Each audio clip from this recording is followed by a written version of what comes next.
Assalamualaikum warahmatullahi wabarakatuh. Perkenalkan, nama saya Musyarofa. Saya dari kelas 2 TIF dengan NIM 2355301151.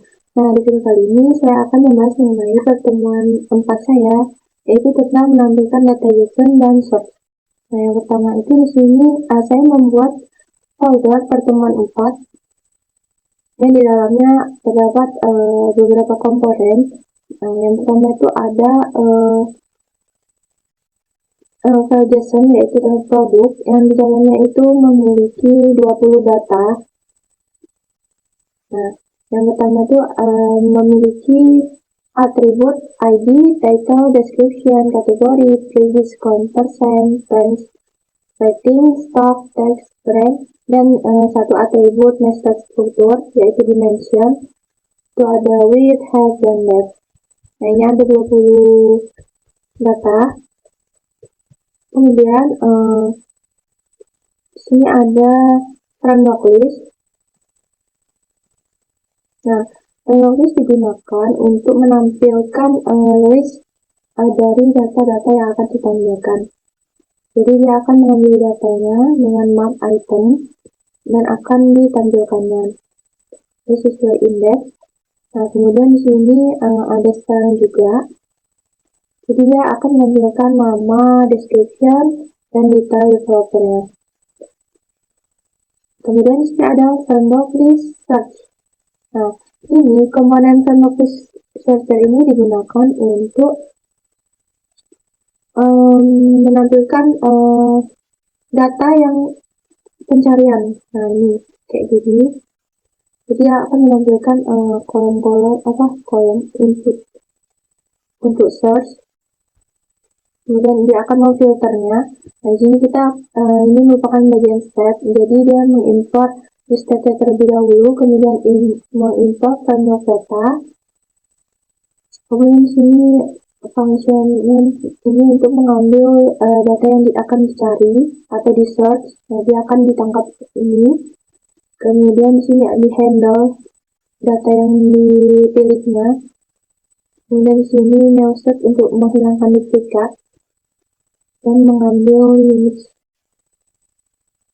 Kemudian di sini ada search term dan filter. Nah, di sini untuk memfilter pencarian yang dilakukan pengguna tergantung dengan nama dan description-nya. Kemudian di sini ada untuk menampilkan ini input untuk search produk. Seperti ini contohnya. Kemudian untuk menampilkannya, kemudian di sini ada option alt text untuk memilih ininya, dia mau memilih satu atau apa-apa. Nah, kemudian ini untuk memfilternya, memfilter data yang dicarinya. Juga ada style-nya. Lanjut di sini ada responsive design. Nah, ini untuk desainnya, responsive design komponennya. Di sini untuk mengatur tampilannya dia atau zoom out atau menggunakan ini style-nya. Kemudian ini juga responsive white. Jadi dia ini mengatur besarnya, lebarnya di tampilan layar. Jadi di layout atau letaknya dia ada berapa kotak-kotaknya. Ini glyco 1 pada layar kecil. Ini satu kolom. Nah, ini juga glyco 2 pada ukurannya. Ini ada ukuran-ukurannya. Nah, kemudian di sini ada produk list. Nah, produk list ini terhubung dengan produk JSON. Jadi kita mau import produk data di dalam produk JSON-nya. Jika udah itu, nah ini di dalam komponen produk list ini ada section dan set. Ini untuk saat pencarian itu dia ini dengan teks dan ini dengan tag. Jadi dia menangkap apa yang diinputkan atau pencarian dari pengguna. Nah, ini handle ini untuk menghandle perubahan yang ada di pengguna pilih datanya. Kemudian di sini ada close out satu untuk menghilangkan duplikat. Ini untuk mengambil inputan dari pengguna. Kemudian di sini ada filter berdasarkan judul dan description. Jadi pengguna ketika dia bisa menggunakan search judul dan description. Misalnya kita pilih apa?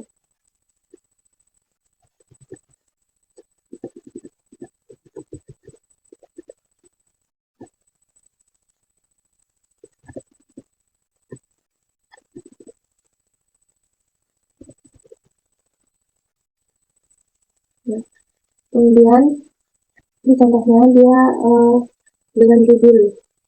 Kemudian di sini ada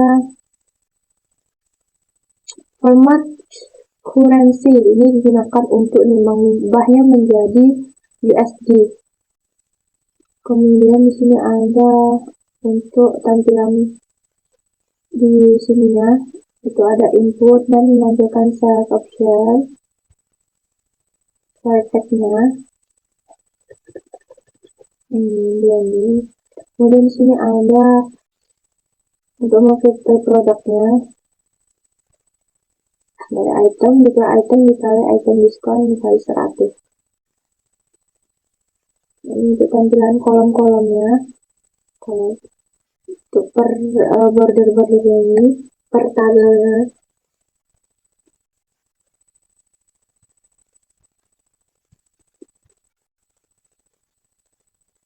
Nah, untuk menampilkan itemnya berdasarkan indeks. Kemudian di sini ada mainnya ini digunakan untuk memanggil semua komponen yang ada. Jadi kita mengimport komponen tersebut, baru akan dipanggil seperti ini. Tampilannya akan seperti ini. Jika kita bisa menggunakan alter. Nah, bisa juga kita set produknya. Kita tinggal tambahkan judulnya atau deskripsinya, dia akan muncul. Nah, ini kan tampilannya. Ini bisa kita ubah tampilannya jika diperkecil dan diperbesar. Jadi diperkecilkan ini kan 4 baris. Nah, kita bisa atur jadi 4 baris dan 5 kolom. Jadi kita bisa atur di bagian D-nya.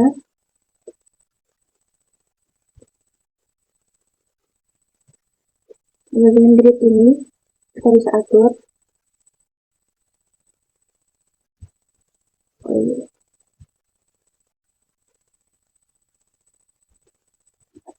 Kalau kita ubah, dia akan berubah menjadi 5 kolom.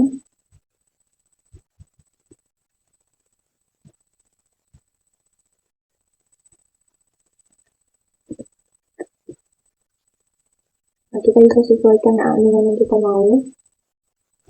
Kemudian di sini lanjut ke progres project saya, yaitu progres yang ketiga, yaitu membuat list produk seperti ini. Di sini saya sebagai admin, jadi tampilannya sebagai admin, yaitu ada search-nya, pencariannya, dan kolom-kolomnya. Oke, di sini saya membuat folder project 3, yaitu progress project saya. Kemudian di sini ada produk sewa. Di sini saya membuat list produk sewa Apple dari IP 8 sampai IP 15. Nah, ini ada 20 data di mana memiliki atribut ID, title, description, rental physical guide, release year, rating, chipset. Nah, di sini mempunyai 3 atribut nested struktur, yaitu dimension, manufacturer, dan screen. Nah, dimension itu ada with height depth, kemudian di manufacturer ada brand, code, dan country, kemudian di screen ada type dan size insert. Ini ada 20 data. Kemudian di sini saya membuat komponen product list yang di dalamnya itu untuk menampilkan produk sewanya. Jadi import listnya terlebih dahulu dan mengimport produk sewa jasanya.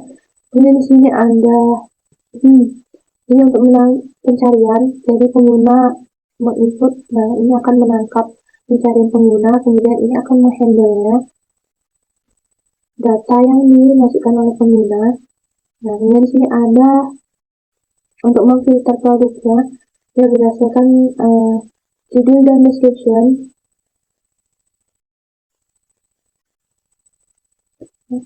Itu dia akan berdasarkan judulnya, seperti ini dia akan menampilkannya. Kemudian di sini ada untuk menampilkan ini inputan yang ini subproduk. Nah, Onceng ini untuk dia handle inputan yang akan diperbarui oleh pengguna. Jadi pengguna akan menampilkan, dia akan menghandle ketika data itu pengguna men-search data yang baru. Kemudian di sini ada tampilan tambah produknya, ini ada juga ada style ya. Nah, di sini untuk tabelnya, border untuk garis tepinya, untuk kolom-kolomnya. Kemudian di sini ada filter produknya. Nah, di sini ada image untuk memasukkan gambarnya. Dia berdasarkan ID, jadi dia memasukkan ID baru memasukkan image. Kemudian di sini menampilkannya berdasarkan item, berdasarkan kolom-kolomnya. Nah, ini untuk button aksinya ada edit dan delete.